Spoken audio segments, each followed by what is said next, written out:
Inception, Dichotomies, and Freedom on How Language Threatens Liberty by O.G. Rose. To allude to Nolan's masterpiece, All Conversation is Inception. It is because I brought up Inception that you're now thinking about the movie. I planted the idea in your mind. If you claim you're not being incepted, you're only saying that because I claim that you were. You're making that claim because I put the idea of being incepted into your mind. Now that I've spoken about Inception, there's no exit from it. You are not free to choose not to be incepted. Your liberty ends along the borders of my words. Section 1. If I ask, are you worried, you must now be defined in terms of worried or not worried. You are not free to avoid this dichotomy, and as Derrida warned, dichotomies threaten freedom and oversimplify life. Before you simply were, but now you are not worried. Before you were worryless without the word worryless. Worrylessness was not a characteristic of your previous state, as was everything else you were not, such as gardenless, griefless, so on. However, once I ask, are you worried, worrylessness becomes an active non-characteristic per se. For now you are thinking about your worrylessness rather than simply being worryless. You must now actively engage with that non-characteristic of yourself. You must now think of yourself as being worryless as opposed to, or in comparison with, being worried. With this thought, you may think, maybe I should be worried. Maybe I'm being careless, or is he worried? With a thought comes a network of thoughts. To return to the relative state of simple existence, or what I'll call here pure being, you must now actively capture all of these thoughts and address them. You are not free to return to simply being without mentally fighting to return to where you were. Ironically, the very thought of thinking of oneself as being worryless, as opposed to being worried, may suddenly cause you to become worried. It will then seem to be the case that the right answer to the original question was yes, when that doesn't really describe your initial state. To speak is rarely not an act of inception that creates dichotomies, if ever. Whether it be between the word cup and the object cup, happiness and sadness, a person or someone else, the idea of one and the word one, language divides. Language leads to being only in so much as it puts the idea of being into a person's head to orient that individual toward being, especially if it is then immediately deconstructs itself. The act of inception that is language, which inherently dichotomizes, is nothing worth noting normally, and normally doesn't destabilize being for any notable amount of time. However, when language is judgmental or charged with emotions, like anxiety or hatred, the point must be noted and fully grasped to ultimately escape the dichotomizing prison. Section 2. If I tell you after you finish making a point that you won the debate, you will suddenly think of our conversation in terms of debateness.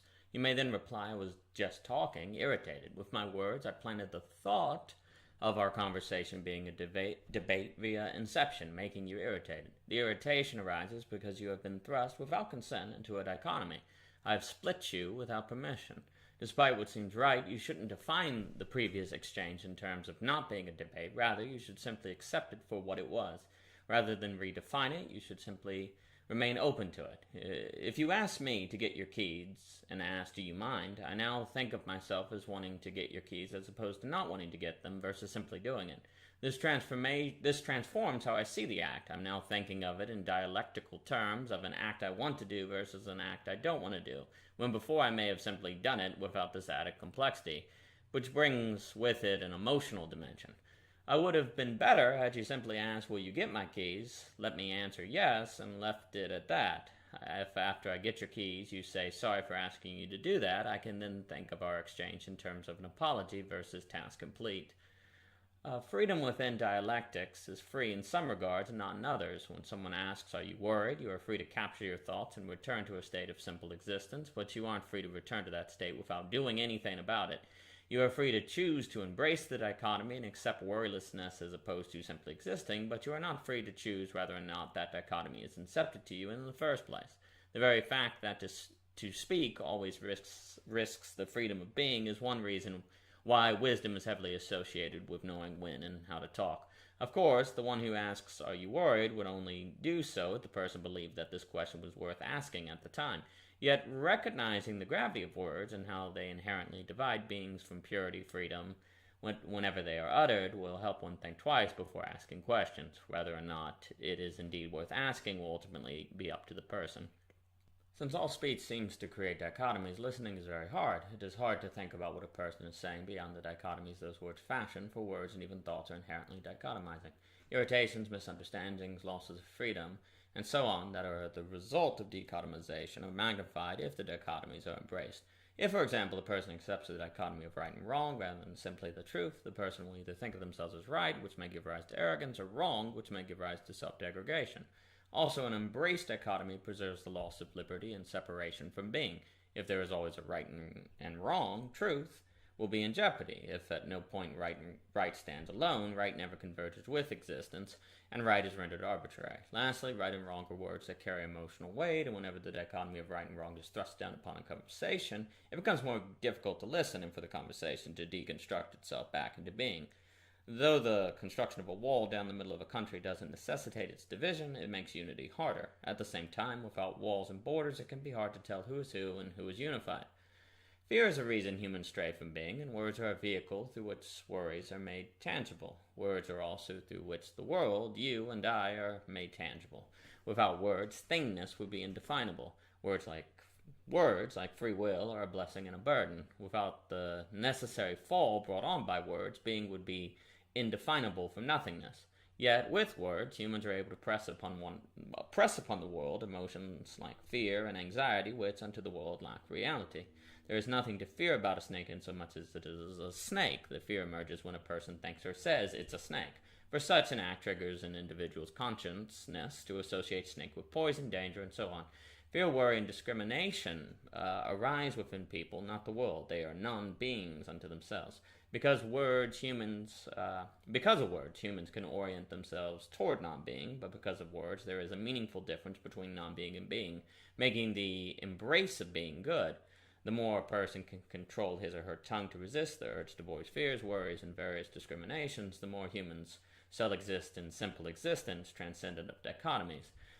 True thought deconstructs itself as it is a thought. True conversation deconstructs itself as it is said. Section 3.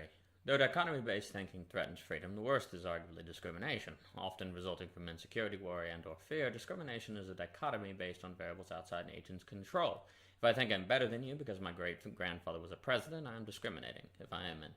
If I am at a disadvantage to you in my mind because I'm Chinese, I am also discriminating. Whether or not this discrimination has any bearing on reality isn't the interest of this paper, though it should be noted that dialogues on race, genes, bloodlines, and so forth should return humanity to simple existence, in which dichotomies like young as opposed to old, Chinese as opposed to Japanese are transcended.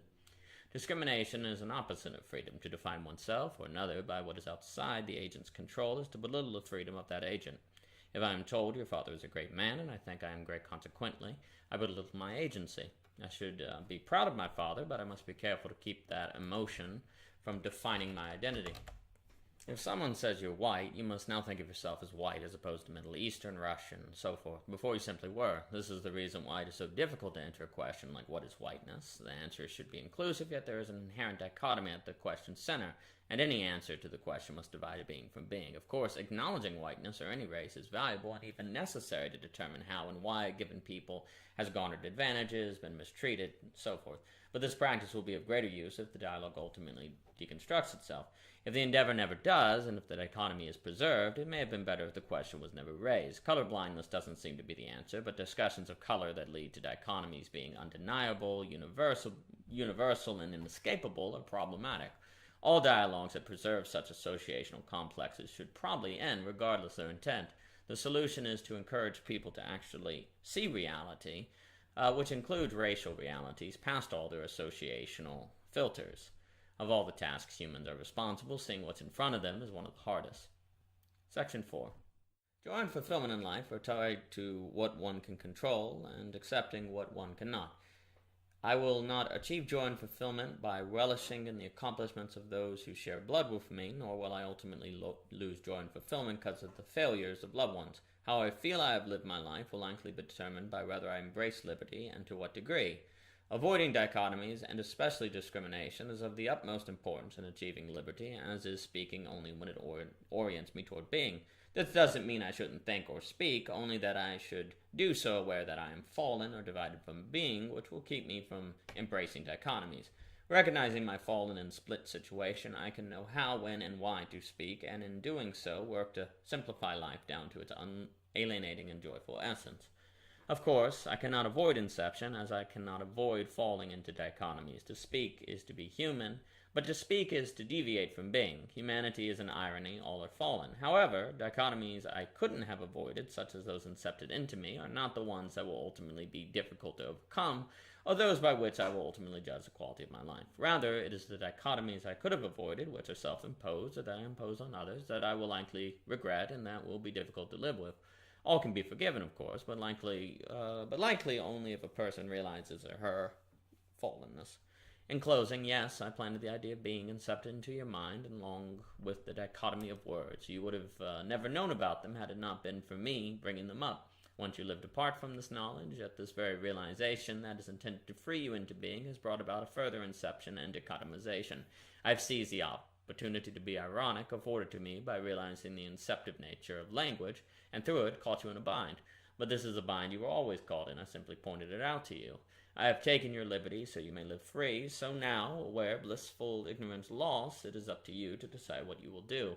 Hopefully it is better not to know the way of being than to know it, and on it turn your back. This has been Inception, Dichotomies, and Freedom by O.G. Rose. If you're interested in more, you can find links at ogrose.com, and thank you for your time.